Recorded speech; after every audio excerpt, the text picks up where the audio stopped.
نحمده ونصلی علی رسوله الکریم اما بعد فاعوذ باللہ من الشیطان الرجیم بسم اللہ الرحمن الرحیم قال اللہ تبارک و تعالی وما قدر اللہ حق قدره اذ قالوا ما انزل اللہ علی بشر من شیء وقال تعالی وما قدر اللہ حق قدره والارض جميعا قبضته یوم القیامۃ والسماوات مطویات بیمینہ سبحانہ وتعالی عما یشرکون وقال النبی صلی اللہ علیہ وسلم كانت بنو اسرائیل تسوسهم الانبیاء كلما هلك نبی خلفہ نبی آخر الا لا نبی بعدی سیکون خلفاء فیکثرون وقال النبی صلی اللہ علیہ وسلم لا تزال طائفة من امتی قائمین علی الحق لا یضرهم من خالفهم صدق اللہ مولانا العظیم وصدق رسولہ النبی الکریم۔ معزز دوستو، مسلمان وہ جماعت ہے جو اللہ رب العزت کے ساتھ ایسا سچا تعلق قائم کرتی ہے کہ اللہ کی محبت اور عظمت اور اس کی قدر و جلالت اس کی دل کی گہرائیوں میں پیوست ہو جاتی ہے۔ کلمہ طیبہ پڑھنے کا مطلب ہی ہے اللہ تبارک و تعالیٰ کے علاوہ کسی کو خدا نہ مانا جائے، کسی کی حکومت تسلیم نہ کی جائے سوائے اس حکومت کے جو اللہ تبارک و تعالیٰ کی اتباع میں اس کے حکم کے مطابق۔ جب مسلمان کلمہ پڑھتا ہے لا الہ الا اللہ زبان سے اقرار کرتا ہے اور دل کی گہرائیوں سے یقین اور اذعان حاصل کرتا ہے، اس بات کا اعلان کرتا ہے کہ اللہ کے علاوہ کوئی خدا نہیں، اسی کی حکمرانی ہے، اسی کی بادشاہت ہے، پوری کائنات کا نظام ذات باری تعالیٰ ہی چلا رہی ہے۔ اس کی تخلیق سے لے کر اس کی تدبیر تک، اس کے نظم و نسق تک، اس کے تمام امور کو ایک طے شدہ نظام اور طریقہ کار کے مطابق اللہ تبارک و تعالیٰ چلا رہے ہیں۔ ہر حکومت کے لیے لازمی ہے کہ وہ ایک طے شدہ نظام کے تحت کام کرے۔ ذات باری تعالیٰ نے بھی اس کائنات کا نظام چلانے کے لیے ایک طریقہ کار اور ایک سنت اللہ جاری کی ہے۔ اس سنت اللہ میں کوئی تبدیلی نہیں ہوتی، وَلَن تَجِدَ لِسُنَّتِ اللَّهِ تَبْدِيلًا، تم اللہ کی سنت میں کوئی تبدیلی نہیں پاؤ گے۔ اس طریقہ کار پر، اس پورے عالمگیر نظام پر ایمان رکھنا یہ اللہ تبارک و تعالیٰ کی عظمت شان کو ماننا ہے۔ یقین کی کیفیت کو یہاں تک بڑھانا ہے کہ اس کائنات کا ہر ذرہ، کائنات کی ہر ایک چیز ذات باری تعالیٰ کے قبضہ قدرت میں۔ یہ آیات مبارکہ جو خطبے میں تلاوت کی گئی ہیں، ان میں ایک بڑی اہم بات اللہ تبارک و تعالیٰ نے ارشاد فرمائی ہے کہ وما قدر اللہ حق قدرہ، ان لوگوں نے اللہ کی ویسی قدر نہیں کی جیسی اس کے قدر کرنے کا حق تھا۔ اللہ کا حق جو تقاضا کرتا تھا ویسے انہوں نے اللہ کی ذات کے بارے میں صحیح اندازہ نہیں لگایا کہ اللہ کی طاقت اور قدرت کس درجے کی، کائنات پر اس کی گرفت، اس کی نوعیت کیا ہے، انہیں اس کا اندازہ ہی نہیں۔ قدر کہتے ہیں کہ ایک چیز کو ٹھیک اندازے کے ساتھ ایک سسٹم کی صورت میں منظم کر دیا جائے، اسی سے ہی تقدیر ہے۔ دائرہ تقدیر بھی اسی سے تعلق رکھتا ہے، اور تقدیر نام ہی اس بات کا ہے کہ اللہ تبارک و تعالیٰ نے جو ٹھیک اندازہ لگا کر کائنات کا ایک عالمگیر نظام بنایا ہے، لوگ اس تقدیر کو پہچانیں اور اس کا حق ادا کریں۔ اسی لیے ہم ایمانیات میں اللہ، اس کے رسول، اس کے فرشتوں اور اس کی کتابوں پر ایمان کے ساتھ ساتھ اس بات کے بھی پابند ہیں کہ ہم ایمان بالقدر، قدر خیرہ و شرہ، قدر کیسی بھی کیوں نہ ہو اس پر ہم ایمان لائیں گے، تقدیر کو تسلیم کریں گے، خواہ اس تقدیر کے اثرات و نتائج ہم پر اچھے نکلیں ہماری نسبت سے یا ہمارے خیال سے، یا بظاہر برے نکلیں، ہم اس قدر اور تقدیر پر ایمان رکھتے ہیں۔ گویا کہ مسلمان جماعت، اس کی ایمانیات کا لازمی تقاضا یہ ہے کہ وہ تقدیر پر ایمان رکھے،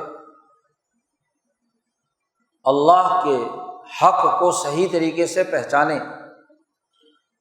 تقدیر پر ایمان رکھنا دراصل اللہ کے حق کو پہچاننا ہے،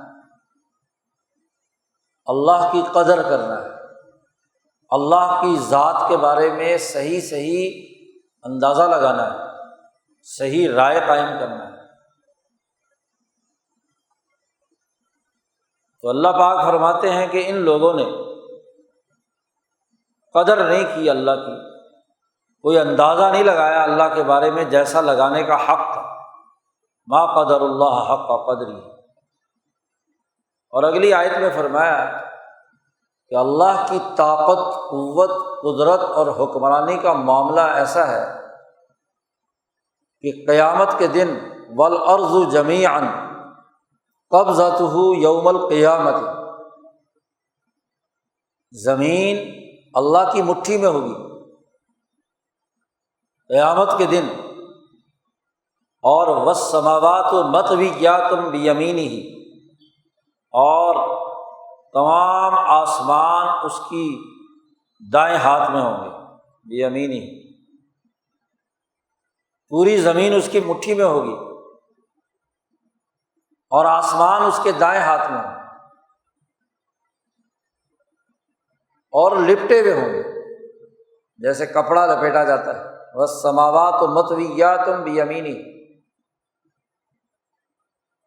سبحانہ، اللہ بہت پاک ہے، ہر قسم کے عیب، ہر قسم کے غلط اندازے، بے تدبیری اور بے تقدیری سے پاک ہے۔ وہ کائنات ایک سسٹم کے تحت چلا رہا ہے، بد انتظامی کے ساتھ تو نہیں ہے، کسی طے شدہ قانون اور ضابطے کے بغیر تو نہیں ہے، وہ ان تمام چیزوں سے پاک ہے، سبحانہ وتعالی عما یشرکون۔ اور اللہ تعالیٰ بہت بلند ہے، برتر ہے اس سے جو یہ اللہ کے ساتھ شریک ٹھہراتے ہیں، کسی پتھر کو، کسی بت کو، کسی قبر کو، کسی فرعون، کسی نمرود، کسی شداد، کسی دنیا کے حکمران کو اللہ کا شریک ٹھہراتے ہیں۔ اللہ اس سے بہت بلند تر ہے۔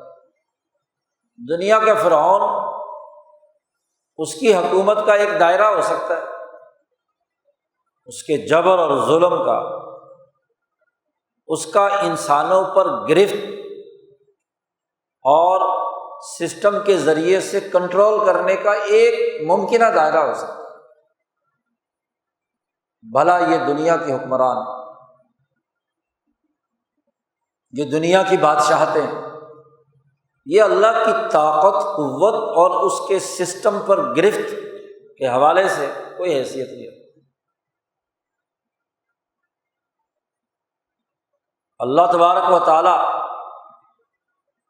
نبی اکرم صلی اللہ علیہ وسلم نے فرمایا کہ قیامت کے دن آسمان و زمین کو اپنی مٹھی میں بھینچ کر کہے گا لمن الملک اليوم، آج کس کی حکمرانی ہے؟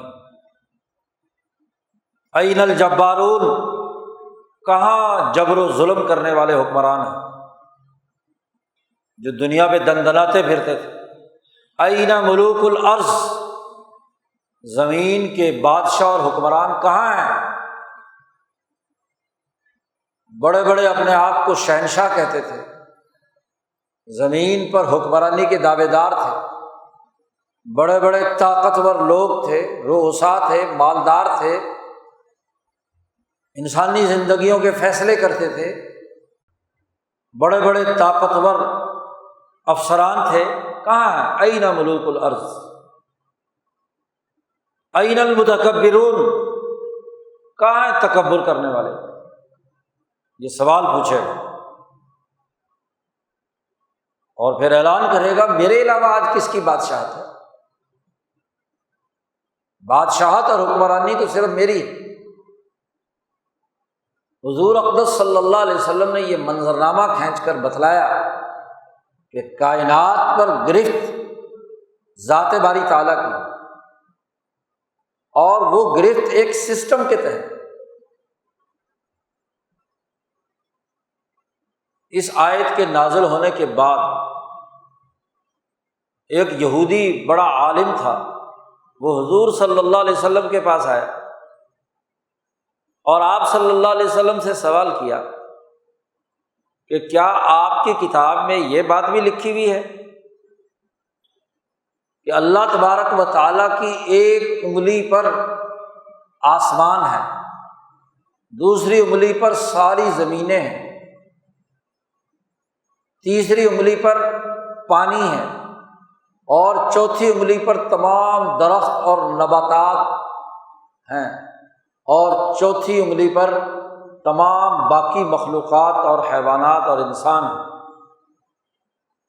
پانچوں انگلیوں پر؟ کیا آپ کی کتاب میں یہ بات ہے؟ تورات کا بڑا عالم تھا، تورات کے حوالے سے یہ سوال نبی اکرم صلی اللہ علیہ وسلم سے کیا تو آپ صلی اللہ علیہ وسلم خوب ہنسے۔ صحابی کہتے ہیں گویا کہ اس کی بات کی تائید کرنے کے لیے کہ تم ٹھیک کہہ رہے ہو کہ اللہ تبارک و تعالیٰ کی قدرت یہ ہے کہ ہر ایک انگلی پر کائنات کے اجناس و انواع اس کے قبضے قدرت میں۔ پھر اس کی تائید میں یہ آیت مبارکہ پڑھی کہ وَالْأَرْضُ جَمِيعًا قَبْضَتُهُ يَوْمَ الْقِيَامَةِ،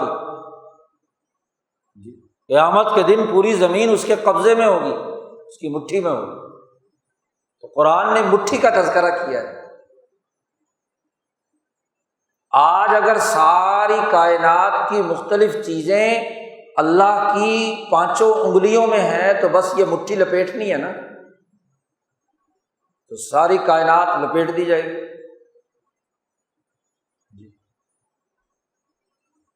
اور پھر آپ صلی اللہ علیہ وسلم نے فرمایا مٹھی لپیٹ کر جب اعلان کرے گا، دائیں طرف بائیں طرف ہر طرف اس مٹھی کو، آسمان و زمین کو کیا ہے ادھر ادھر گھمائے گا کہ یہ زمین جس پر تم اتراتے تھے، اس آسمان کے نیچے تم بڑے بڑے دعوے کرتے تھے، اللہ تبارک و تعالیٰ کہیں گے اس کی کیا حیثیت ہے؟ میں نے اسے مٹھی میں دبا لیا، ادھر پھینکا ادھر پھینکا، اس کی تو کوئی حیثیت نہیں جس پر تم حکمرانی کے دعوے دار تھے۔ گویا کہ ایک مسلمان میں فرعون، نمرود، قیصر و کسریٰ اور دنیا کے انسان دشمن حکمرانوں کا رعب نکال دیا۔ پتھروں کا، قبروں کا، انسان نما شیطانوں کا، ابلیس کا، شیاطین الجن والانس کا، طاغوت کا رعب نکال دیا کہ ہم جس اللہ کو مانتے ہیں لا الہ الا اللہ، اس کی حکمرانی اتنی طاقتور اور مضبوط ہے کہ ہر چیز اس کے قبضہ قدرت میں۔ یہودی نے سوال کیا تھا کہ اس وقت آسمان و زمین اللہ کی انگلیوں پر ہے،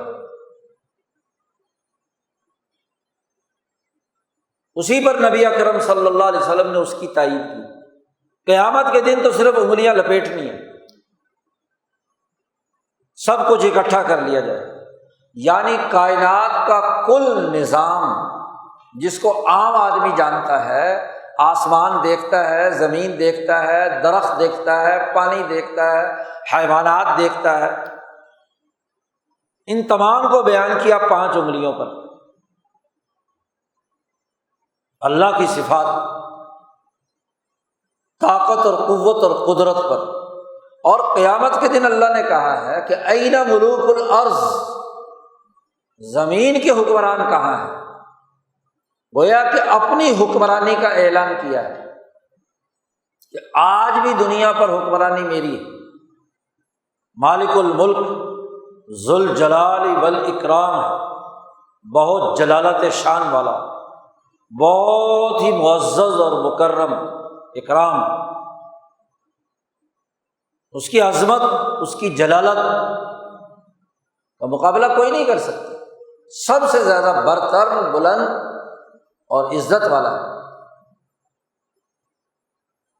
اب مسلمانوں سے کہا جا رہا ہے، بلکہ کل انسانیت سے کہا جا رہا ہے کہ اللہ کی قدر کرو جیسا قدر کرنے کا حق۔ گویا کہ اس کی حکمرانی کی پوری نوعیت، سسٹم پر اس کی گرفت، اس کا حق ادا کرو۔ جیسے دنیا میں اللہ کے مثال میں تو کوئی چیز بھی نہیں ہے، لیکن بات سمجھنے کے لیے دنیا میں حکمرانوں کے نظام میں جو جتنا طاقتور حکمران ہوتا ہے اس کی جلالت اور اس کی شان آدمی کے دماغ میں ہوتی ہے، اس کی حکومت کے اثر و نفوذ کو سسٹم کے تھرو جانتا ہے کہ اس نے ایسا مضبوط سسٹم بنایا ہوا ہے کہ کوئی چیز اس کے سسٹم کے دائرے سے باہر نہیں۔ چھوٹا سا افسر ہو تو چھوٹی سی حکومت ہے، اس سے بڑا ہو تو اس سے بڑی ہوگی، اور جو شہنشاہ اپنے آپ کو پورے ریجن کا، علاقے کا کہے، اس کی کہے میری حکومت، میرا سسٹم، تو ہر ملک پہ اس کے سامراجی ایجنٹ بیٹھے ہوئے ہیں اور ان پر ان کے ذریعے سے میری حکمرانی۔ مسلمان سے کہا جا رہا ہے ان کی حکمرانی کیا ہے؟ حکمرانی تو اس ذات باری تعالیٰ کی ہے جس نے اتنا پرفیکٹ سسٹم بنایا ہے، ایسی تقدیر کے ساتھ بنایا ہے، عدل و انصاف کے ساتھ بنایا ہے کہ کسی کے ساتھ بھی کوئی زیادتی نہیں، ہر چیز پورے طریقہ کار اور سسٹم کے تحت کام کرتی ہے۔ اسی کا مطلب ہے تقدیر۔ کائنات ایک تقدیر کے مطابق چل رہی ہے۔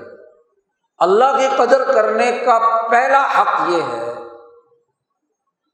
کہ اللہ کی تقدیر پر پختہ ایمان رکھا جائے۔ جو تقدیر پر ایمان نہیں رکھتا وہ مومن نہیں۔ تقدیر کسے کہتے ہیں؟ اسے سمجھنا اور اس کا حق ادا کرنا مسلمان پر ایمانیات کے لازمی تقاضوں میں سے۔ آج کی بڑی غفلت یہ ہے، جب سے مسلمانوں کا نظام ٹوٹا ہے اور سامراجی فکر اور نظریہ مسلط ہوا ہے کہ دین اسلام کے بنیادی افکار و نظریات اس سے مسلمان بیگانہ ہوتا جا رہا ہے، اسے اس حقیقت کا اندازہ ہی نہیں جو ایمانیات کے تقاضوں سے اس پر لازمی ہے۔ غلامی کے اس زمانے میں فہم و شعور مار دیا گیا،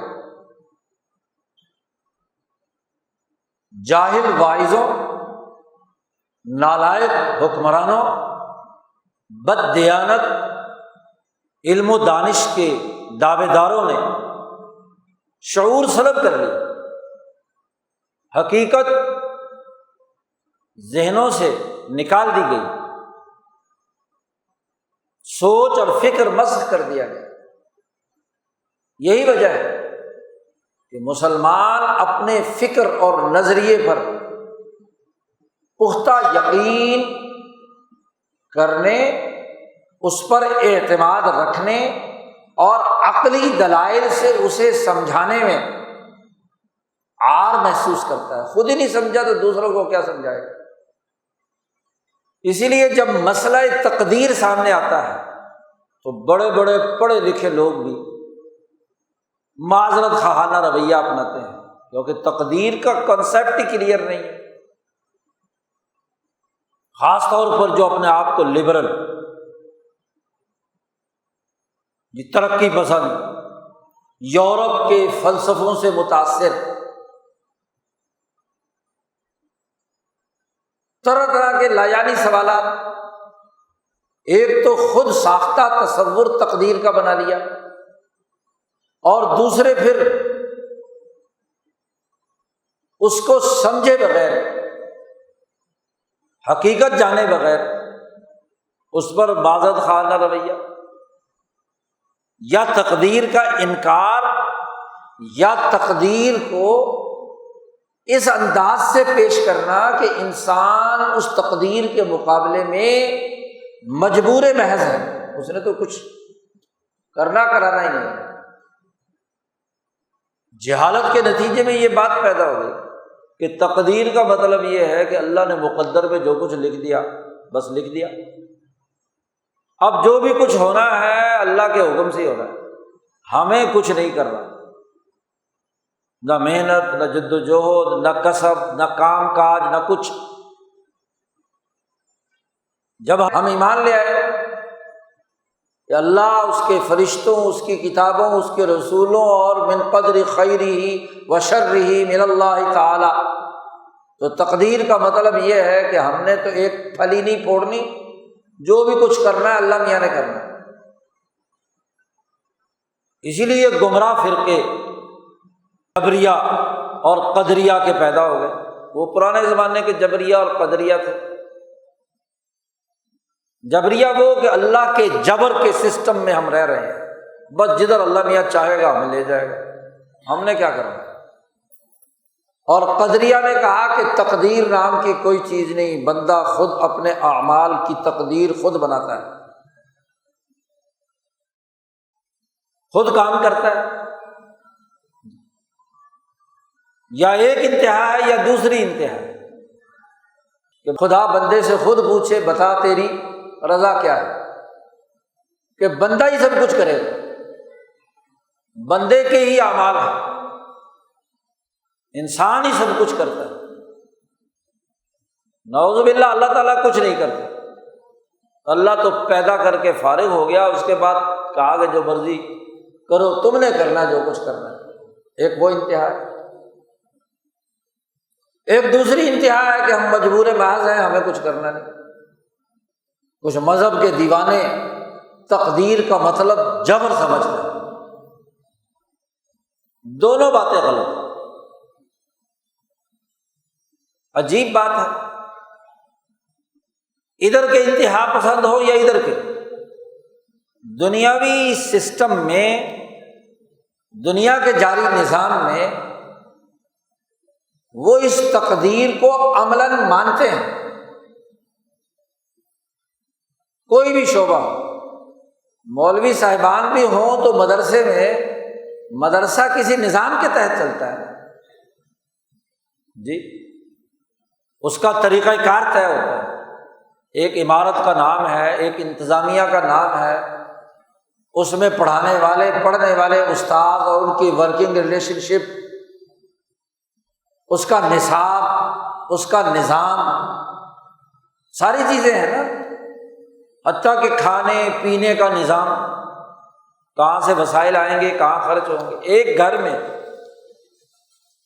جی یہ سارے کام ہوتے ہیں، ہر دفتر میں یہ کام ہوتے ہیں، دنیا کی ہر ریاست میں یہ کام ہوتا ہے کہ پہلے ریاست چلانے کے لیے باقاعدہ ایک سسٹم اور طریقہ کار طے کیا جاتا ہے۔ کیا کبھی آپ نے کہا کہ ہم اپنے گھر میں مجبور محض ہیں؟ یا آپ نے یہ کہا کہ جی گھر میں کوئی سسٹم نہیں ہونا چاہیے، میاں بیوی آزاد، بچے آزاد، ہاں جی جو مرضی کرتا رہے، کوئی سسٹم کی ضرورت نہیں، بغیر کسی سسٹم کے گھر چلنا چاہیے، بغیر کسی سسٹم کے دفتر چلنا چاہیے، بغیر کسی سسٹم کے کمپنی چلنی چاہیے، بغیر کسی آئین، دستور، پالیسی، پروسیجرز کے، ادارہ جاتی نظام کے ملک چلنا چاہیے؟ کبھی کہا؟ وہاں تو اب بڑی خوشی سے، حتیٰ کہ جو نام نہاد لبرل بھی ہیں، آج دنیا بھر کی ریاستیں ہیں، کون سی ریاست ہے جو آئین اور دستور کے بغیر چل رہی ہو؟ کون سی ریاست ہے جو اس آئین اور دستور کے مطابق سسٹم کے جو پروسیجر طے کر دیے گئے ہیں اس کے مطابق نہ چل رہی ہو؟ پارلیمنٹ اپنا کام کرتی ہے، عدلیہ اپنا کام کرتی ہے، انتظامیہ اپنا کام کرتی ہے، اور ہر ایک کے کام کرنے کے ایس او پیز اور طریقہ کار اور پروسیجر طے کیے جاتے ہیں۔ اس کو کبھی آپ نے کہا کہ جبر ہے؟ اس کا نام تو امریکی جمہوریت، اس کا نام تو برطانوی جمہوریت، وہاں تو آپ اپنے آپ کو مجبور محض نہیں کہتے، اور نہ یہ کہتے ہیں کہ جی یہ سارے سسٹم ٹوٹ جانے چاہیے، جبر ہے، اس جبر کے خلاف آواز بلند کرو، سسٹم توڑ دو، پارلیمنٹ توڑ دو، بیوروکریسی ختم کر دو، عدلیہ کا ادارہ ختم کر دو، کہتے ہو تم؟ نہیں۔ اب جب اپنی عملی زندگی میں، اپنے گھر سے، اپنی دکان سے، اپنی کمپنی سے لے کر بین الاقوامی نظام میں آپ نہ اس انتہا پسندی کی بات کرتے ہو، نہ اس انتہا پسندی کی، اس کو آزادی بھی کہتے ہو اور سسٹم کی پاسداری بھی کرتے ہو، پروسیجر کو اپلائی بھی کرتے ہو، جی وہاں تو آپ یہ نہیں کہتے۔ اب آپ دیکھیے کہ شہنشاہ مطلق اللہ تبارک و تعالیٰ نے جو تقدیر انسانیت کے لیے قائم کی ہے اس کا تعلق سسٹم سے، نظام بنائے، طریقہ کار وضع کیا۔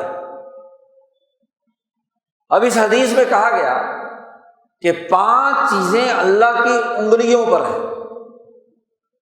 براہ راست آسمان، زمین، پانی، نباتات، حیوانات اور باقی ساری مخلوق ایک ایک انگلی پر ہے، ایک ایک سسٹم۔ یہ سسٹم اللہ کے کنٹرول میں ہے، اللہ کے قبضے میں۔ حضرت الامام شاہ ولی اللہ دہلوی اسی مسئلہ تقدیر کو سمجھاتے ہیں کہ یہ سسٹم بنانا ہے، اور ہر سسٹم کی آخری اتھارٹی اللہ کے قبضے میں، نظام بنایا ہے اس نے۔ آسمانوں کا نظام ہے، زمین اور اس کے ارتقاء کا نظام ہے، پھر اس زمین پر پانی سے مخلوقات پیدا کی، وجعلنا من الماء کل شیء حی، ہم نے پانی سے ہر زندہ چیز پیدا کی۔ تو پانی کا نظام وہ کیسے حرکت کرتا ہے، معدنیات کیسے بنتی ہیں،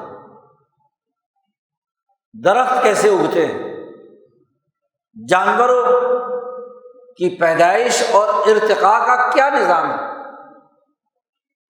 انسان اور انسانی نفس اس کے کام کرنے کی استعداد کا طریقہ کار کیا ہے، اس کے نظام بنا دیے، اور ہر چیز کا جو نظام بنایا وہ بالکل پرفیکٹ، عدل و انصاف کی بنیاد، حقائق کا ادراک کر کے انسانوں تک کی تخلیق اور انسانوں کی ضروریات کی تکمیل کے لیے بھی جو نظام بنایا، نظام شریعت یا دین اسلام کا نظام، وہ بھی انسان کی تمام مجموعی ضروریات کو سامنے رکھ کر باقاعدہ ایک سسٹم بنایا اور اس سسٹم کو چلانے والی ایک باقاعدہ انتظامیہ تخلیق کی، جنہیں الملائکہ، فرشتے کہا جاتا ہے۔ اس پوری کائنات کے سسٹم، تکوینی نظام کو چلانے کے لیے اس کی تخلیق سے بہت پہلے لوح محفوظ میں پورا نظام، پورا پروسیجر، پورا طریقہ کار مرتب کر دیا۔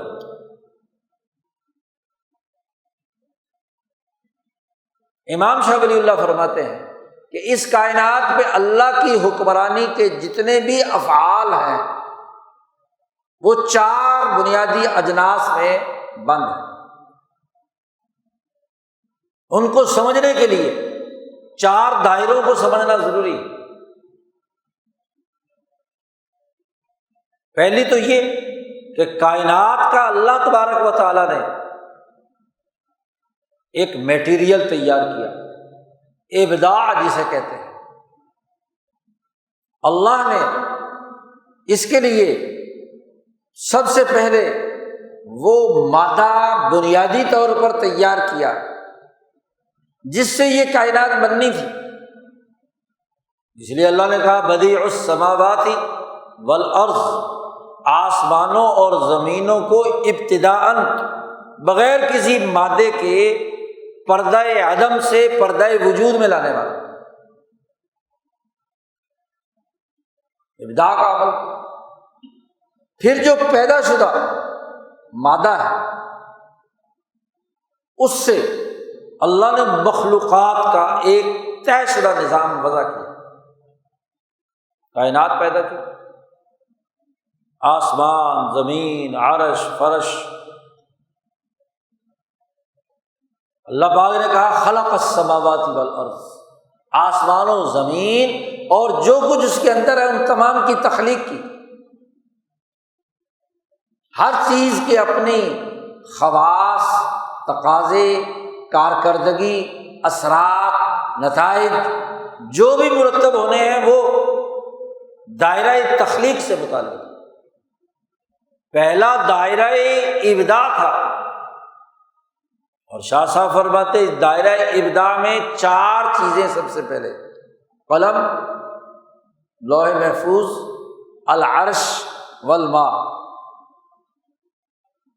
4 چیزیں مبدعات میں سے ہیں سب سے پہلے، جس نے آ کر اس پوری کائنات کا سسٹم بنایا لوح محفوظ پر، اور عرش اور پانی کے باہمی ملنے سے اس نے باقی سب مخلوقات تخلیق کی۔ آپ دیکھیے کہ پہلے کوئی چیز بھی تخلیق کی جاتی ہے اس کا میٹیریل ہوتا ہے، اس کا بلکہ خاکہ ہوتا ہے۔ بلڈنگ بنانی ہے تو بلڈنگ کی پہلے ڈرائنگ بنائی جاتی ہے، اس میں جب تک ہر چیز طے نہ کر دی جائے اس وقت تک وہ صحیح اور درست انداز میں بن ہی نہیں سکتی۔ پہلے سے طے ہونا چاہیے کہ اس بلڈنگ کا نقشہ کیا ہے، اس میں دروازہ کہاں ہوگا، اس کا پرپز کیا ہوگا، کہاں کہاں کیسے استعمال کیا جا سکے گا، راستہ کیا ہوگا، ونڈو کہاں ہوگی۔ یہ تو ہماری چھوٹی سی بلڈنگ ہے، کائنات تو بہت متنوع ہے، اس کے سسٹم طے کیے۔ آسمان اور اس کا دائرہ کار جو ایک انگلی پر ہے، آج آپ کے ایک بٹن پر، ایک انگلی پر کمپیوٹر کے ذریعے سے بہت بڑے بڑے نظام حرکت نہیں کرتے۔ آج تو سمجھنا آسان ہو گیا کہ ایک انگلی پر کیا ہے۔ تو آسمانوں کا پورا سسٹم، عرش سے لے کر فرشتوں تک، جتنے بھی افلاک اور آسمانوں کا پورا نظام ہے اللہ کے ایک انگلی پر ہے۔ بس صرف انگلی دبانی ہے، پوری کنٹرولنگ اتھارٹی اس ایک پر جی۔ تمام زمین اور زمینوں پر موجود جتنے بھی سسٹم ہیں وہ دوسرے انگلی پر، پانی اور پانی سے بننے والے سارے امور تیسری انگلی پر۔ نئی زندگی پیدا ہوئی پانی کے بعد، ایک بڑی یونیک قسم کی مخلوق پیدا کی نباتات کی، ایک انگلی پر۔ اگلے مرحلے میں حیوانات پیدا کیے، حیوانات جس میں زندگی ہے، روح ہے، اس روح اور جسم کے مربوط نظام کو کنٹرول کرنے والی ایک اور انگلی۔ تو ہر ایک کا بٹن کس کے قبضے میں؟ اللہ تبارک و تعالیٰ کے قبضے میں۔ تو ابداع کے بعد خلق، اور جب تخلیق مکمل ہو گئی کہاں؟ انسانیت پر۔ آخری تخلیق عرش پہلی تخلیق ہے، اور آخری تخلیق حضرت انسان ہے۔ انسان سے آگے کوئی مخلوق نہیں۔ فرشتے بھی پہلے تھے، جنات بھی پہلے تھے، ابلیس بھی پہلے تھا، سب سے آخر میں خلیفہ بنا کر جسے بھیجا وہ آدم، اور آدم کی ذریت۔ اس سے آگے دائرہ تخلیق بند ہو گیا۔ اب جو بھی کچھ دنیا میں ہوگا، اس تخلیق شدہ جتنے بھی ان کے بنیادی مراکز ہیں ان کی کاپیاں آئیں گی اس زمین میں، اس کائنات کے اندر۔ آدم کے بعد آدم کا بیٹا، اس کے بعد اس کا پوتا، پڑپوتا، اور آخری انسان تک اسی پیٹرن پر۔ جو انسان بھی آئے گا وہ آدمی پیٹرن پر ہوگا، دو ٹانگیں، دو ہاتھ، دو آنکھیں، ایک ناک، ایک منہ، دو آنکھیں، دو کان، لمبے قد کا، بغیر بالوں کے، جسم پر جانوروں کی طرح بالوں کا جمگھٹا نہیں ہے، وغیرہ وغیرہ۔ ایک معیار مقرر کرنا۔ جتنے بھی دنیا بھر میں کاپیاں آئیں گی وہ کس کی؟ گھوڑے کی، گدھے کی، کتے کی، بلی کی، ہر ایک کی۔ یہ دائرہ تخلیق۔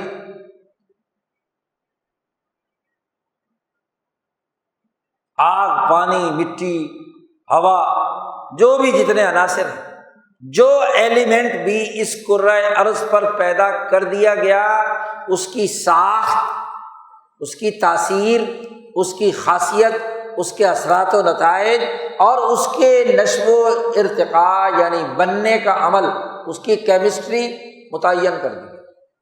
اب جو بھی کچھ ہوگا اس کے مطابق ہوگا۔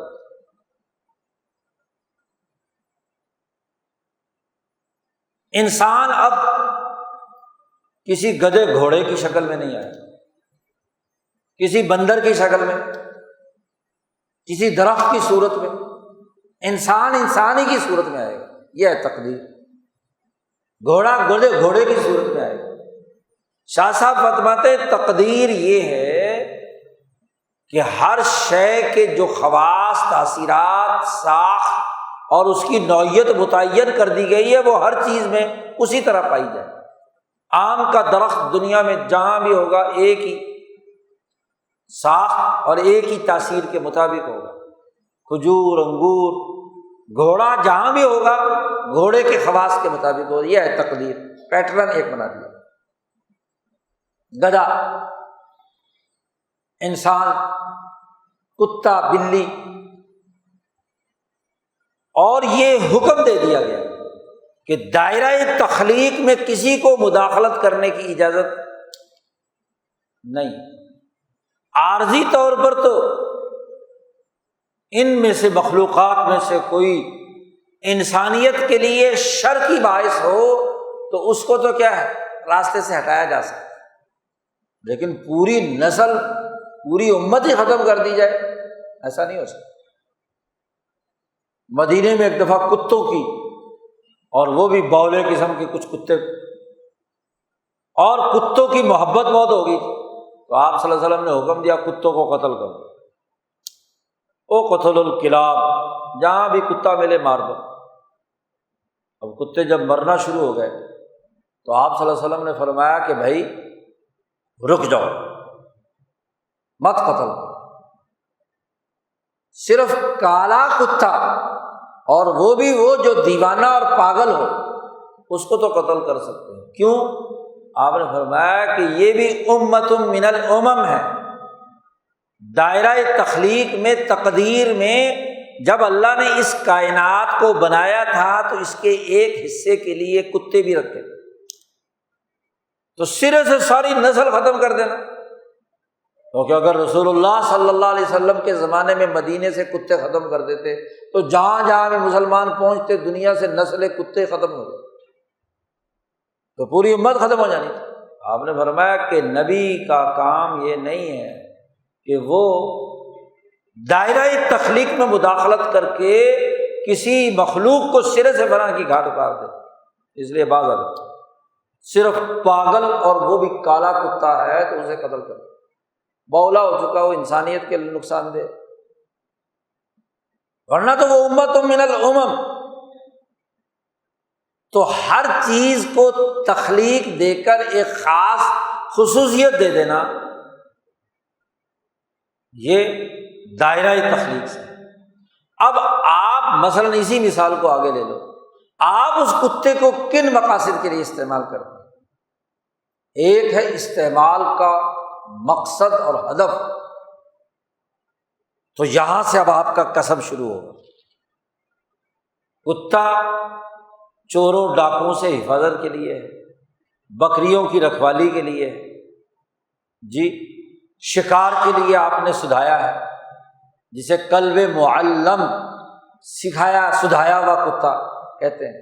تو 3 طرح کے کتے آپ رکھ سکتے ہیں، استعمال میں لا سکتے ہیں کہ امت من الامم، اللہ نے جو مخلوق پیدا کی کسی غلط کام کے لیے تو نہیں پیدا کی، تو کوئی نہ کوئی تو مصرف ہے، وفاداری نبھاتا ہے۔ چور ڈاکو گھر میں آ جائے تو اس کو بھونک کر کیا ہے، گھر کا دفاع کرتا ہے، بکریوں کے ریوڑ کی حفاظت کرتا ہے۔ اس کو شکار کرنا سکھا دیا جائے تو شکار کرتا ہے، خود نہیں کھاتا، مالک کے لیے بچا کر رکھتا ہے، وفاداری یہ ہے، تو وہ کتا تو۔ اور اگر یہ 3 مقصد نہیں ہے، ویسے ہی کتا چومنے چاٹنے کے لیے رکھا ہوا تو وہاں منع فرما دیا۔ ان 3 انسانی ضرورتوں سے مابرا اگر ہے تو اس کا مطلب یہ ہے کہ ایک جانور کے ساتھ آپ کی محبت اس قدر بڑھ گئی کہ باقی ساری محبتیں دور ہو گئی۔ ممانعت فرما دی کہ جس گھر کے اندر کتا ہے وہاں رحمت کے فرشتے نہیں ہیں، اور وہ فرشتے دیکھیں گے کہ نیت کیا ہے۔ آخر بکریاں چرانے والا کتا بھی تو اسی گھر میں رہتا ہے، اس کے بعد تو پھر فرشتے نہیں آنے چاہیے۔ فرشتے دیکھیں گے کہ کس نیت اور عزم سے اس نے رکھا، تو پھر تو کیا ہے، درست۔ تو پہلی بڑی بنیادی چیز مخلوقات کی تخلیق ہے، اور کسی مخلوق کی تخلیق کے دائرے پر ایسی ضرب لگانا کہ وہ مخلوق سرے سے فنا ہو جائے، یہ تغییر خلق اللہ ہے۔ اللہ کی تخلیق کے اندر تغیر، اللہ نے تخلیق پیدا کی انسان کے لیے مرد کی ضروریات کے مطابق، اگر اسے تبدیل کر دیا جائے تو تغییر خلق اللہ۔ عورت کی تخلیق کی اس کی ضروریات کے مطابق، تو اس کو اس دائرہ تخلیق سے ہٹا کر، حتیٰ کہ جس میں اشتباہ بھی تھا اسے بھی منع کر دیا کہ شکل و شباہت اگر اس معیار کی نہیں ہے جو انسانیت کے لیے مقرر کی ہے تو یہ غلط۔ کہ عورتوں کے لیے بال تھے مثلا بال کاٹ دیے، گنجی ہو گئی، تو یہ تغییر خلق اللہ کہا گیا۔ بال چھوٹے ہیں، بال ساتھ جوڑ دیے لمبے بنانے کے لیے، تو نبی اکرم صلی اللہ علیہ وسلم نے فرمایا یہ تغییر خلق اللہ ہے، اللہ کی تخلیق کے اندر تبدیلی کرنا ہے، وغیرہ وغیرہ، اور بہت ساری مثالیں۔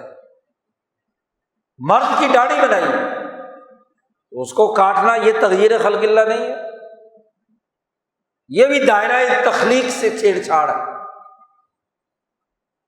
جی۔ اس کی شان، اس کی عظمت، تو ہر ایک تخلیق کا ایک معیار اور ایک ماڈل بنایا اور کہا کہ اس کے اندر تغیر و تبدل جو ہے وہ درست نہیں۔ شاہ صاحب فرماتے ہیں کہ اس کے بعد تیسرا بڑا عمل کائنات میں جو اللہ کا جاری ہے وہ تدبیر ہے، کہ کائنات کے اس پورے نظام میں جتنی چیزیں بھی دائرہ تخلیق میں پیدا ہو چکی ہیں ان کے سسٹم بنائے ہیں، نظامات بنائے ہیں،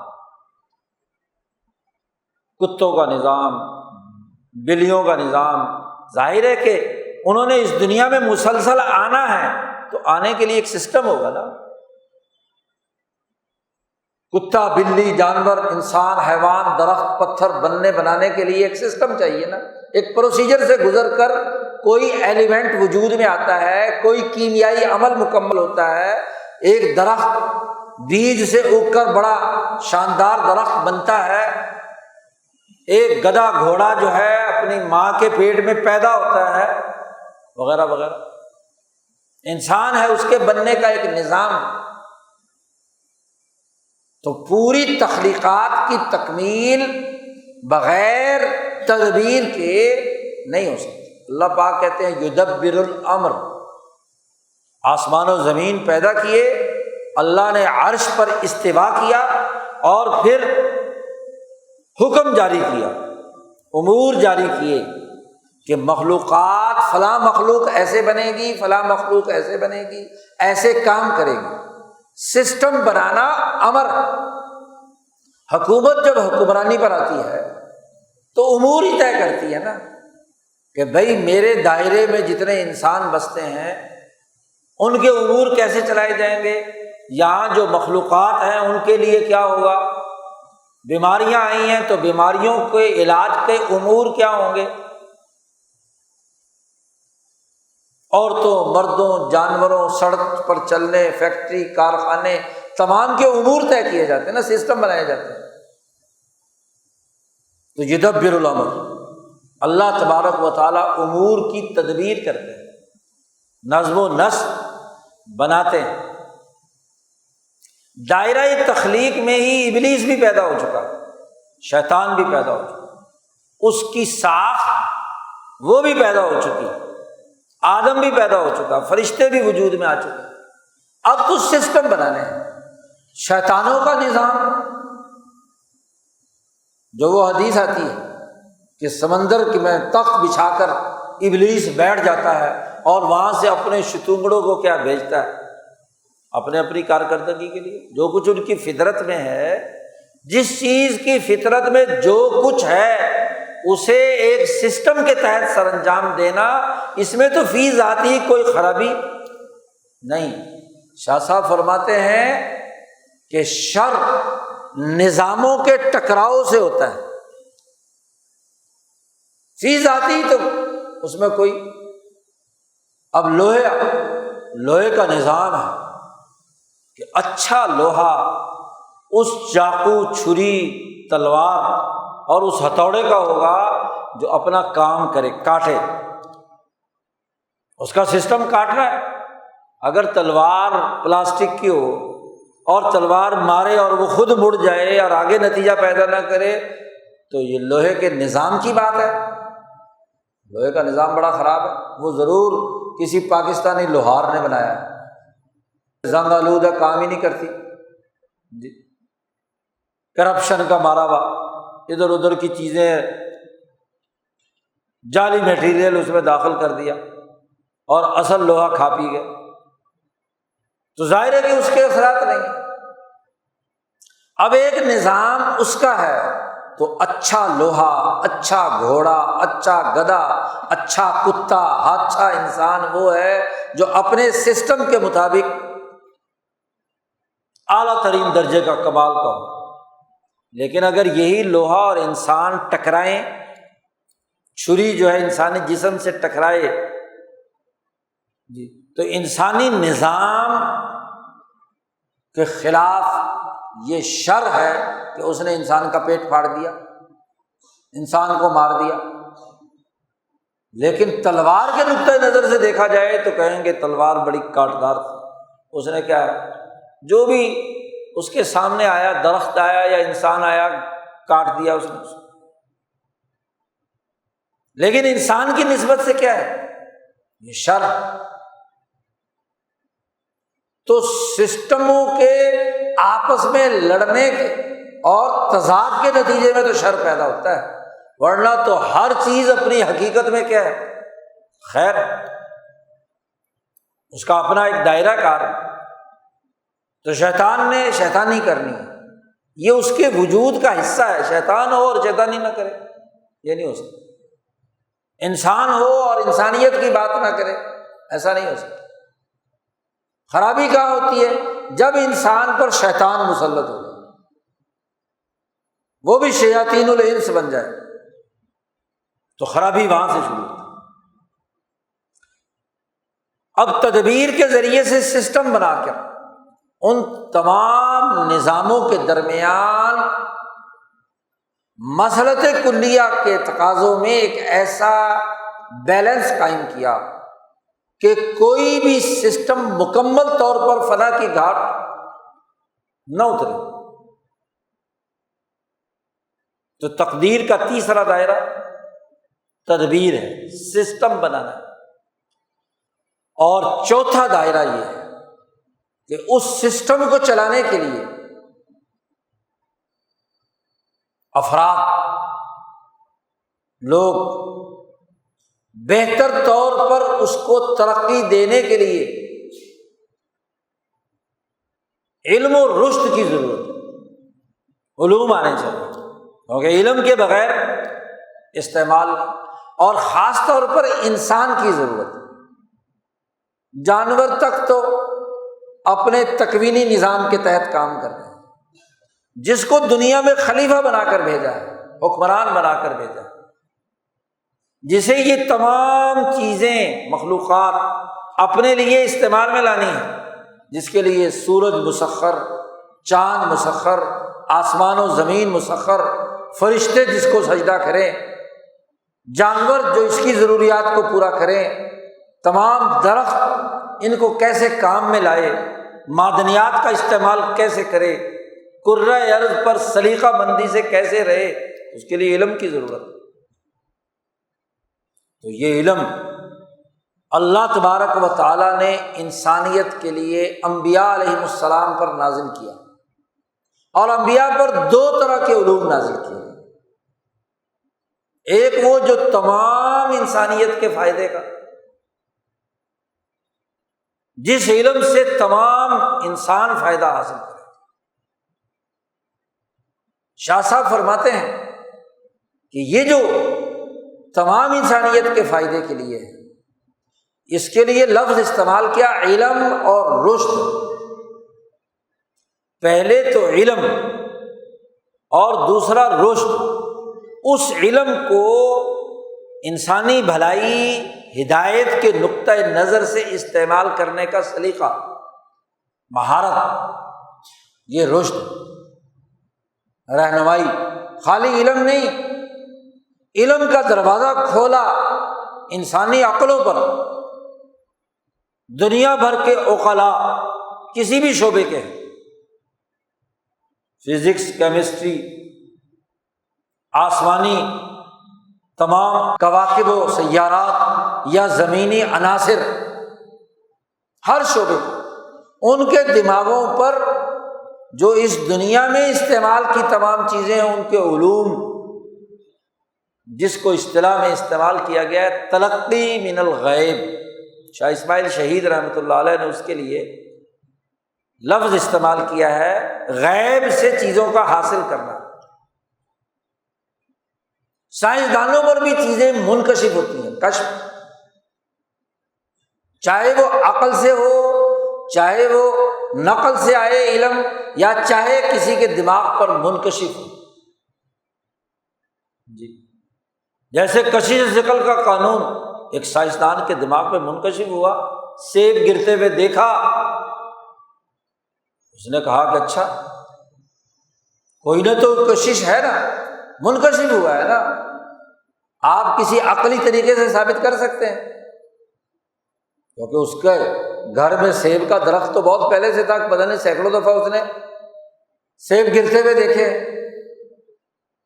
لیکن جب وہ خاص موقع پر دیکھا، جب وہ غور و فکر کر رہا تھا، اپنی عقل کو لڑا رہا تھا، کائنات کے کرۂ ارض کے پورے سسٹم پر غور و فکر کر رہا تھا، اور نیا قطر بھی زمین کا اس کے پاس آ گیا تھا، پیمائش نہیں آ گئی جو صحیح اور پرفیکٹ تھی، تو کسی قانون سے ثابت کیا نا، کیلکولیشن سے ثابت کیا تو کشف بھی ہوا۔ تو جو دنیا بھر کے ویسے علوم ہیں جو حکماء اور عقلاء پر آتے ہیں، اور جہاں تک عقل اور حکمت رسائی نہیں کرتی، تو ان علوم کو خاص انبیاء علیہ السلام کے قلوب پر نازل کیا گیا، جس کو وحی الہی کہا جاتا ہے۔ یہ بھی تلقی من الغیب کی قسم۔ تو علم کل انسانیت ہے، اور رشد اس علم کو صحیح طور پر استعمال کرنے کا ہدایت نامہ، اور وہ انبیاء کے بغیر نہیں ہو سکتا کہ کس علم کا انسان دوست استعمال کیا ہے اور کس علم کا انسان دشمن استعمال کیا ہے، اسے سمجھنا۔ اس کو اصطلاح میں، شاہ صاحب کی اصطلاح میں تجلی کہا جاتا ہے یا تدلی۔ اللہ نے علم لٹکا دیا، روشن کر دیا، دماغ روشن ہو گیا، عقل روشن ہو گئی، قلب کے اندر نور آ گیا، روشنی آ گئی۔ اور یا یہ تجلیات، یہ انوارات جو اعلیٰ اور اونچے درجے کے لوگ ہیں، ان کی ترقی کے لیے، ان کی تکمیل کے لیے یہ صورتحال ہوتی ہے۔ جیسے موسیٰ علیہ السلام پر طور پہاڑ پر تجلی، اللہ کے دیکھنے کا مطالبہ کیا تو اللہ نے تجلی ڈالی۔ اب یہ وہ تجلی ہے جس نے موسیٰ علیہ السلام کی کیا ہے؟ تکمیل کی۔ مشاہدہ حق کا جو جذبہ موسیٰ علیہ السلام میں تھا، اس کی تکمیل اگلے مرحلے کی تجلی ظاہر ہوئی۔ یہ جیسے نبی اکرم صلی اللہ علیہ وسلم غار حرا سے اتر کر مکہ مکرمہ تشریف لا رہے ہیں۔ بخاری کی 3-4 روایت ہے کتاب بدل الوحی میں کہ نبی اکرم صلی اللہ علیہ وسلم فرماتے ہیں کہ میں حرا سے نیچے آ رہا تھا تو میں نے آسمان پہ پھڑپڑاہٹ محسوس کی۔ میں نے جو اوپر دیکھا تو آسمان پر جو پورے افق کو گھیرے ہوئے بہت بڑی کرسی ہے، اور اس کرسی پر وہی فرشتہ موجود ہے جس نے مجھے غار حرا میں کہا تھا کہ اقرأ بسم ربک الذی خلق، تو فرعبت، میں مرعوب ہو گیا اور میں گر پڑا، بے ہوش ہو گیا، کیونکہ وہ پہلی والی تکلیف یاد تھی۔ اور پھر گھبراہٹ میں اٹھے تو سیدھے حضرت خدیجہ رضی اللہ تعالیٰ عنہ کے پاس پہنچے اور فرمایا زملونی زملونی، یا دوسری روایت میں دثرونی دثرونی، چادر پہناؤ، کپڑا ڈالو۔ تو فرشتہ وہاں پہنچ گیا، جب کچھ گرمائش ملی، آپ کی گھبراہٹ اتری، تو فرشتے نے آ کر کہا یا ایھا المدثر قم فانذر وربک فکبر وثیابک فطہر والرجز فاہجر ولا تمنن تستکثر، چادر اوڑھنے والے اٹھ، ڈرا لوگوں کو، وانذر، جو اللہ کے سسٹم کو نہیں مانتے، شرک اور کفر کرتے ہیں، اٹھیے ان کے خلاف انقلاب لائیے، انذر، اپنے رب کا نام بلند کیجیے۔ چادر اوڑھ کر لپیٹنے کا کیا مطلب ہے؟ اٹھیے۔ 4 بنیادی اخلاق، پاکیزگی اختیار کرے، وثیابہ کا فطہر، طہارت، ربہ کا فکبر، اخبات، قم وانذر، انقلاب، عدالت، اور سخاوت اور سماحت بیان کی کہ لوگوں پر احسان مت جتلانا، وقار کے ساتھ رہنا۔ تو چاروں اخلاق، اور پھر راوی کہتے ہیں کہ نبی اکرم صلی اللہ علیہ وسلم پر اس کے بعد وحی مسلسل آنا شروع ہو گئی، مسلسل وحی کا سلسلہ۔ تو تکمیل کر دی نا، جس مقصد کے لیے نبی اکرم صلی اللہ علیہ وسلم کو نبی بنایا تھا، جو حجاب یا کچھ گھبراہٹ طبی طور پر تھی، بوجھ کو اٹھانے سے وہ اللہ دور کر دی، تجلی نے آ کر تکمیل کر دی۔ تو تجلیات 2 طرح کی ہیں، ایک وہ جو تمام لوگوں کی رشد و ہدایت کے لیے، تورات، زبور، انجیل، قرآن، صحف ابراہیم، یہ وہ تجلیات ہیں جو علم اور رشد تمام انسانوں کے لیے پھیلا۔ اور پھر ان انبیاء پر جو ان کے واقعات گزرے، تو ہر واقعہ ایک خاص ایسی تجلی ہے جس نے انہیں کمال تک پہنچایا۔ یوسف علیہ السلام کو اپنے والد کی شکل زلیخا کی گناہ کی دعوت کے موقع پر آئی تو غلط کام سے روک کر کمال کی طرف کھینچ لیا، پاکیزگی کی طرف۔ لولا ان رأى برہان ربی، اللہ کا برہان، جی دلیل سامنے آ گئی ہر مرحلے پر۔ اس لیے انبیاء، اولو العزم صحابہ، ان پر ایسی تجلی آتی رہتی ہے۔ اور یہ انبیاء ہی نہیں، کاملین کی بات ہے۔ حضرت عمر فاروق رضی اللہ تعالیٰ عنہ فرماتے ہیں کہ میں جاہلیت کے زمانے میں حضور صلی اللہ علیہ وسلم آ چکے ہیں، آپ حضرت عمر کہتے ہیں میں ایک جگہ جو ان کے خاندان کا بت تھا، اس بت کی عبادت کے لیے میں وہاں گیا، جیسے لوگ جاتے ہیں اس زمانے میں، تو وہاں اس جگہ پر میں سویا ہوا تھا، تو ایک آواز دینے والے نے آواز کی، ایک جن نے یا کوئی اور چیز ایسی ظاہر ہوئی، ہاتف غیبی کی آواز کہ اٹھ عمر، دنیا میں ایک آواز بلند ہوئی ہے، اس آواز تک پہنچ۔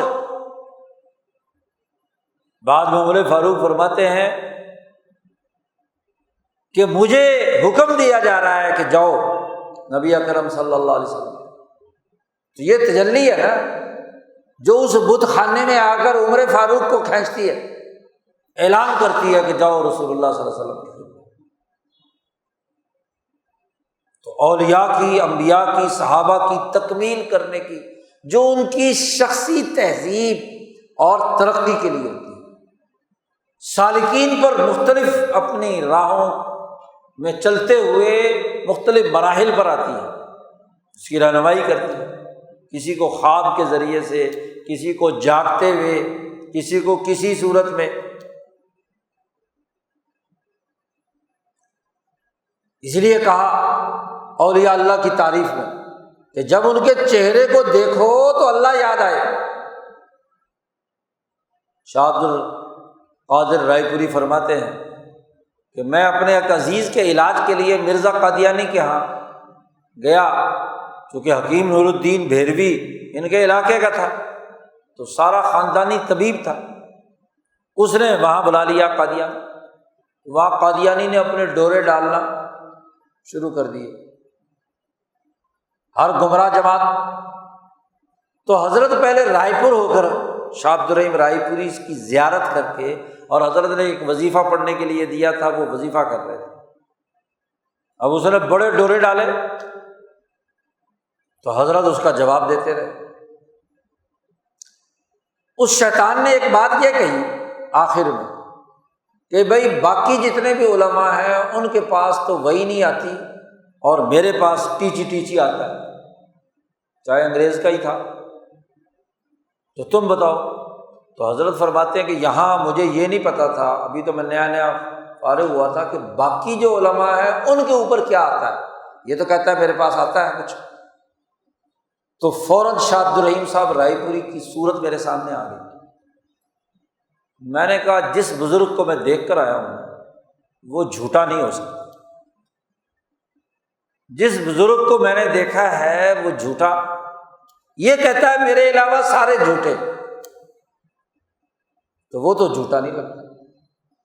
تو وہیں سے نفرت پیدا ہوئی اور میں وہاں سے واپس آیا۔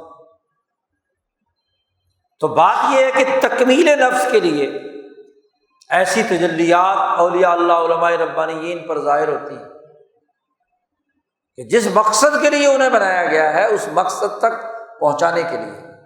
تو یہ تجلیات کا نظام، یہ 4 نظام تقدیر ہے۔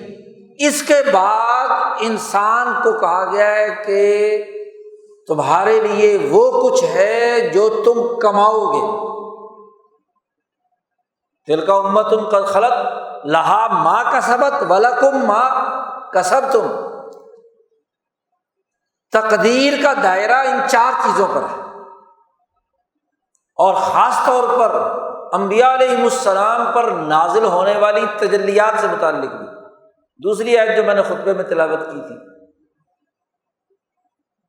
اس میں اللہ پاک نے فرمایا ہے کہ ما قدر اللہ حق قدرہ اذ قالوا ما انزل اللہ علی بشر من شیء۔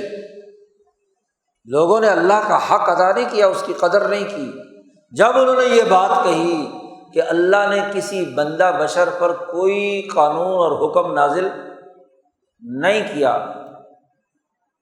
اس کا ایک شان نزول ہے اس آیت مبارکہ۔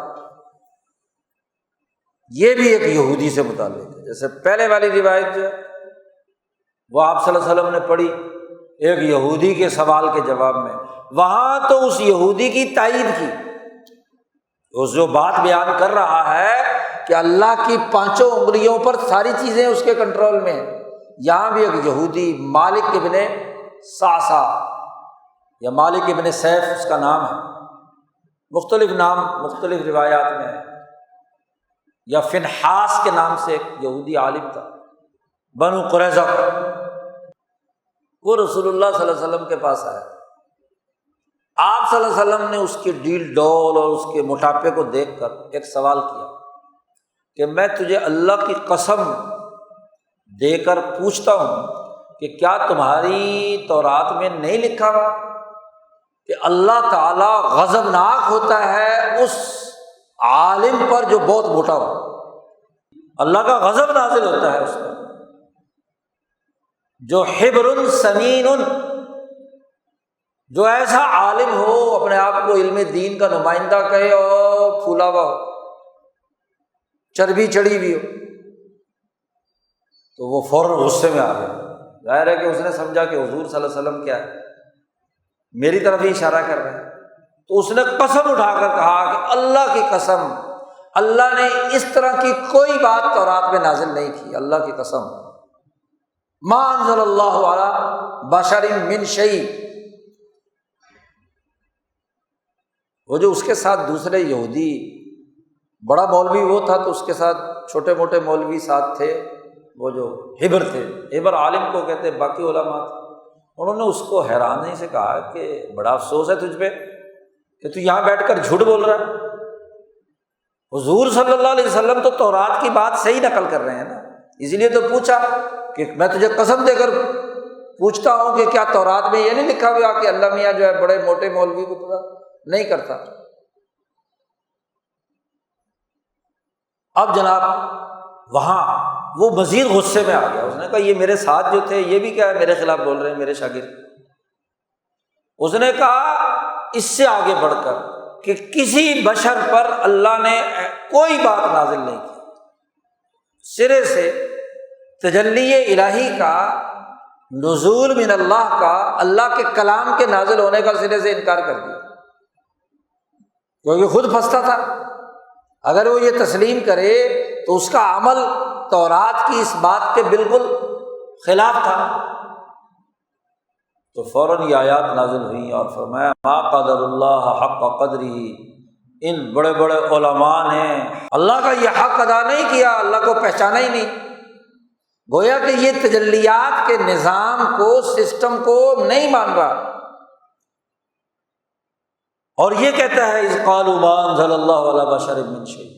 اللہ نے پوچھا قل، اس آئے محمد صلی اللہ علیہ وسلم ان سے کہہ دیجئے موسیٰ پر تورات کس نے نازل کی تھی؟ کس نے قرآن سے پہلے موسیٰ علیہ السلام پر تو تم اپنے آپ کو عالم کہتے ہو تورات کا، تو تورات کوئی تم پر نازل ہوئی ہے؟ وہ تو موسیٰ علیہ السلام پر نازل ہوئی ہے۔ اور پھر مزید اللہ نے اس کا آپریشن کر دیا، کیا کہ وہ تورات جو اللہ نے موسیٰ پر نازل کی تھی تم نے اسے ٹکڑے ٹکڑے کر دیا۔ قل من انزل الکتاب الذی جاء بہ موسیٰ، جسے موسیٰ کتاب لائے تھے اسے کس نے نازل کیا ہے؟ اللہ نے نازل نہیں کیا۔ اور اس کتاب کے تم نے کیا کیے؟ قراطیسا، ورق ورق کر دیے۔ کتاب ایک جگہ پہ دستور موجود ہو تو پھر تو کیا ہوتا ہے، کسی میں تغیر و تبدل کا یارہ نہیں ہوتا۔ اگر سارا ایک جگہ پر اکٹھا ہو تو اس میں جو پڑھنے والا ہوگا تضاد محسوس کرے گا نا کہ جناب یہ تو فلانا فیصلہ فلانے فیصلے کے خلاف ہے، اتنے فیصلے کیوں؟ سسٹم تو ایک ہے، ایک سسٹم کے تحت ایک ہی پروسیجر ہونا چاہیے نا، یہ اتنے سارے پروسیجر کیوں آ گئے؟ تو انتظامی افسران وہ ہر ایک کی الگ الگ فائل رکھتے ہیں، جیسا کیس ہو، جیسا معاملہ ہو ویسا قانون نکالا۔ تو یہ بے آئینی ہی وہی کام ہے جو یہودیوں کا تھا۔ قرآن نے کہا کہ تورات ہم نے 10 تختیوں پر تمہیں ایک کتابی صورت میں دی تھی، پڑھنے والا دیکھے کہ یہ ایک سسٹم کے تحت پورا قانونی نظام ہے، کیونکہ یہ برہان ہے، اللہ کا کلام ہے، اللہ کی کتاب ہے، نافذ شدہ دستور۔ تم نے کیا کیا؟ تجعلونہ قراطیسا، کرتاس کہتے ہیں ورق ورق کر دینا۔ تم نے اس تورات کو کیا کر دیا؟ ورق ورق کر دیا۔ اب جو مطلب نکالنا ہو وہ ورقہ لے آئے، کہ مطلب کا ورقہ لائے کہ دیکھو اس میں یہ بات لکھی ہوئی ہے، اور جو باقی ورقے ہیں جن میں اس کی ممانعت ہے وہ چھپا لیا، دوسرے نے دوسرا ورقہ دکھایا، تیسرے نے تیسرا ورقہ دکھایا۔ تجعلونہ قراطیس تبدونہا، اور پھر ایک تو ورقے مختلف کر دیے، پوری تورات کو ورقہ ورقہ کر دیا، کرتاس کرتاس کر دیا، اور پھر اگلا یہ بات کی کہ تم جو کچھ تمہیں سکھایا گیا تھا اس کے الٹ اس کی تشریح کرتے ہو۔ جی، آباء و اجداد کی باتوں کے نام پر تم نے اپنے مافیاز بنا رکھے ہیں۔ جی، یہ فقہاء کا مکتب فکر دیکھو، اس مسئلے کے اندر یہ کہتا ہے، دوسرے نے دوسرا، تیسرے نے، اور یہ وکلاء کا گروپ جو ہے وہ یہ رائے رکھتا ہے۔ بلکہ ماشاءاللہ اب تو ہاں جی ہر جگہ پہ گروپنگ ہو گئی ہے، افسران کی بھی، بیوروکریسی کی بھی، ہاں جی سول ہوں یا عسکری ہوں، اور عدلیہ کے بھی بڑی بڑی، عدلیہ ایک جان ہے، سپریم کورٹ ہے، ہائی کورٹ ہے، اس کے فیصلوں میں ایک یکسانیت ہونی چاہیے۔ یہ کیا ایک بندہ بدل گیا دوسرا بندہ آ گیا تو اس کی مرضی کے مطابق پہلا فیصلہ بدل، یا اور کوئی تغیر و تبدل، ایسا کوئی بیچ میں کام کر دیں گے، دکھا دیں گے کہ جس سے کیا مطلب اس سے کچھ بن جائے۔ جو تمہیں نہیں سکھایا گیا تھا وہ تم آگے سکھاتے ہو، ایسی بات سکھاتے ہو جو تمہارے آباء و اجداد نے بھی نہیں تم معلوم تھے، مفادات کے لیے۔ علمتم ما لم تعلموا، تمہارے آباء و اجداد بھی جو نہیں جانتے وہ بیان کرتے ہو۔ تو قرآن نے مزید ایک تو وہ موٹا ہونا تو جرم تھا ہی کہ کتاب اللہ کو ورق ورق کر کے اپنے پیٹ پر ہاتھ پھیرتے ہیں، الحمدللہ کی ڈکار لیتے ہیں، اور وہ باتیں سکھاتے ہیں جو اللہ نے نہیں سکھائی۔ تو یہ تقدیر کا انکار ہے، اللہ کی قدر نہیں کی۔ تجلیات کا وہ علم جو پرفیکٹ تھا، علم و رشد و ہدایت کے لیے تھا، جو انسانیت کی تکمیل کے لیے تھا، اس کو بگاڑ دیا تم نے۔ اب آپ دیکھیے، یہ تقدیر کے چاروں باتیں ضروری ہیں، ہر سسٹم میں چاروں باتیں ضروری ہیں۔ دنیا کی حکومتوں کے اختیار میں تخلیق تو نہیں ہے، لیکن جو مخلوق پیدا ہو رہی ہے ان کی ریاست میں ان کو سہولتیں بہم پہنچانا تو ہے نا۔ خاص طور پر انسانوں کی پیدائش اور اموات اور ان کی پیدائش کے نظام کو آسان بنانے کا، صحت کا نظام، ہر مخلوق کی پرورش کا اچھا نظام، نباتات، گندم کیسے اچھی پیداوار ہوگی، یہ کس کی ذمہ داری ہے؟ آپ اس کو چاہے تخلیق کہہ لو یا کچھ بھی کہہ لو، پیداوار کرنا یہ اس کا نظم و نسق کس کی ذمہ داری ہے؟ حکومتوں کی۔ اچھا پانی مہیا کرنا، اچھا انفراسٹرکچر بنانا، اچھی نسل کی جو جانور ہیں ان کی پرورش کرنا، لائف سٹاک، انسانوں کے لیے اچھی رہائشیں، اچھا نظام، ایسا کہ ہر فرد مطمئن زندگی بسر کرے اور رزق وافر مقدار میں اسے ملے۔ کس کا کام ہے؟ حکومتوں کا کام۔ اب کبھی آپ نے اس کو جبر سے تعبیر کیا؟ نہیں، ضروری۔ پھر ہر سسٹم کے لیے ایک آئین اور دستور ضروری، تمام اس کی پاسداری کریں۔ جو تقدیر کا منکر ہے تو گویا کہ اپنے ملک میں آئین اور دستور کا منکر ہے، جاری شدہ سسٹم کا منکر ہے۔ وہ ترقی کر سکتا ہے؟ نہیں کر سکتا۔ اس علم کو حاصل کرنے کے جو عقلی اور کشفی اور نقلی ذرائع ہیں، اگر وہ نہ اختیار کیے جائیں تو رشد و ہدایت آئے گی۔ اسکول کس لیے بنائے جاتے ہیں؟ یونیورسٹیاں کس لیے بنائی جاتی ہیں؟ تعلیمی ادارے کس لیے بنتے ہیں؟ کہ علم و رشد، جس کو کیا تقدیر کے اندر شامل کیا جا سکتا ہے کہ یہ غلط کام ہو رہا ہے؟ ضروری ہے۔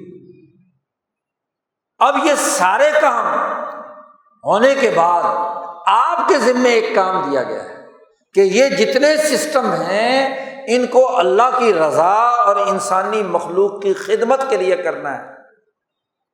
یہ آپ کا اپنا کسب ہے۔ آپ کیا کرتے ہیں؟ ان اشیاء کا انسان دوست استعمال کرتے ہیں یا انسان دشمن؟ اس کا تقدیر سے تعلق نہیں ہے، یاد رکھو، یہ آپ کا کسب ہے۔ اسی کسب پر آپ کو جزا و سزا ہے۔ اس لیے شاہ ولی اللہ صاحب فرماتے ہیں کہ انسانی کسب کا تقدیر سے تعلق نہیں ہے۔ باقی رہی یہ بات کہ اللہ تبارک و تعالیٰ کو یہ پتہ چل گیا پہلے سے کہ یہ بندہ کسب یہ کرے گا، اس کا تعلق مسئلہ تقدیر سے نہیں ہے، اس کا تعلق تو مسئلہ علم ذات باری تعالیٰ سے ہے کہ اللہ کو غیب کی باتوں کا علم ہے، شمول العلم، علم کی وسعت اور اس کے پھیلاؤ کے ساتھ، اس کے آپ پابند نہیں ہیں، اس پر ایمان لانا آپ کے لیے ضروری، وہ تو اللہ کا کام ہے نا۔ مثلا حکومتیں افراد کا، ایجنسیاں افراد کا انالیسس کر کے رپورٹیں دیتی ہیں اور ان کا اندازہ ہوتا ہے کہ فلانا بندہ جس ٹریک پہ جا رہا ہے نا وہ فلانی حرکت ضرور کرے۔ تو یہ تو حکومت کا داخلی نظام کا معاملہ ہے نا، آپ کو تو پابند نہیں کیا گیا نا، آپ انٹیلیجنس رپورٹیں پڑھ کر اپنے لیے فیصلہ کرو، آپ اس میں جبر ہے؟ کوئی جبر نہیں، وہ تو آپ کو واچ کرنے کے لیے یہ دو فرشتے آپ کے کندھے پر بٹھا رکھے ہیں، آپ کو واچ کرنے کے لیے ہیں، آپ کو مجبور کرنے کے لیے نہیں کہ آپ یہ کام کریں۔ انہوں نے تو صرف ڈیٹا انٹری کرنی ہے، آج جیسا کچھ کر رہے ہیں۔ وہ اللہ تعالیٰ کو بھیج دینا۔ جیسے ایجنسیوں والے، ان کا کام انتظامی اختیار نہیں ہے، ان کا کام جیسا کچھ ہو رہا ہے اس کی رپورٹ کرنا ہے۔ تو ہمارا کسب، اس کا دائرہ تقدیر سے کوئی تعلق نہیں، تو اس پہ شرمندگی کی کیا بات ہے؟ یہ دنیا کی ہر حکومت، ہاں جی، ہر انسان کے اعمال کا جائزہ لیتی ہے کہ ریاست مخالف کام کر رہا ہے، یہ ریاست موافق کام کر رہا ہے، اور اس کے مطابق اس کا کام ہے وہ فیصلے کرے۔ تو اللہ تبارک و تعالیٰ جو جزا و سزا دے گا وہ ہمارے کسب سے، ہم نے اپنے ارادے سے جو فیصلہ کیا ہے اس کا نتیجہ۔ اس کام کرنے میں آپ مجبور نہیں ہیں۔ یہ بڑا واضح اور بڑا جامع تقدیر کا نظریہ ہے جو دین اسلام نے دیا اور کہا ہے کہ وما قدر اللہ حق قدرہ، انہوں نے اپنا کسب کرتے وقت اللہ کی قدر نہیں کی اور اس کے تقدیر کے پورے نظام پر ایمان نہیں لایا۔ انہوں نے کہہ دیا ما انزل اللہ علی بشر من شیء، انہوں نے کہہ دیا اس کائنات پر اللہ کی کوئی گرفت ہی نہیں ہے، اور مادر پدر آزاد بن کر موٹے ہو گئے، ورق کر دیا کتاب کو، اور ایسی باتیں سکھائیں جو اس کتاب میں نہیں ہیں۔ مذہبی طبقے کے 3 مرض بیان کیے کہ کتاب کو خانوں میں بانٹ دیا، ایسی باتیں سکھائیں جو اس میں نہیں ہیں، مفادات اٹھائے کھانے پینے سے، اور احادیث میں تو کتنی جگہ پر اس کی ممانعت کی گئی کہ موٹے آدمی کو کوئی نبی، کوئی رسول، حتیٰ کہ اللہ بھی پسند نہیں کرتا، غضب، کیونکہ حد سے بڑا ہوا پیٹ اور جسمانی ساخت حیوانیت اور درندگی پیدا کرتی ہے، سرمایہ پرستی، تکبر اور غرور پیدا کرتی ہے، علم فروشی پیدا ہوتی ہے۔ سیاسی حکمران ہو، انتظامی افسر ہو، فوجی لیڈر ہو یا مذہبی رہنما ہو، جس میں یہ عادت پیدا ہو گئی تو وہ دراصل اللہ کی صحیح قدر نہیں کر رہا، اس کے سسٹم کو نہیں مان رہا، اس سسٹم کے ساتھ نہیں چل رہا۔ تو یہ بڑا واضح اور دو ٹوک ایک مکمل نظام اللہ پاک نے سمجھایا ہے انسانوں کو۔ یہ زوال کے زمانے میں جو غلط اور منفی خیالات اور تاثرات اس حوالے سے ہمارے ذہنوں میں پیدا ہو گئے ہیں، ان کا خاتمہ ضروری ہے۔ اس پر فہم، شعور، سمجھ، اس کو بلند کرنا چاہیے، سسٹم کے تناظر میں چیزوں کو سمجھنا چاہیے، سسٹم کے تضادات کو سمجھنا چاہیے، سسٹم کی خرابی کو سمجھنا چاہیے، اور بہتر سسٹم بنانے کے لیے اپنے فرائض اور ذمہ داریوں کو ادا کرنے کے لیے کردار ادا کرنا چاہیے۔ اللہ تعالیٰ ہمیں دین کی سمجھ نصیب فرمائے اور دنیا اور آخرت کی بھلائی نصیب فرمائے۔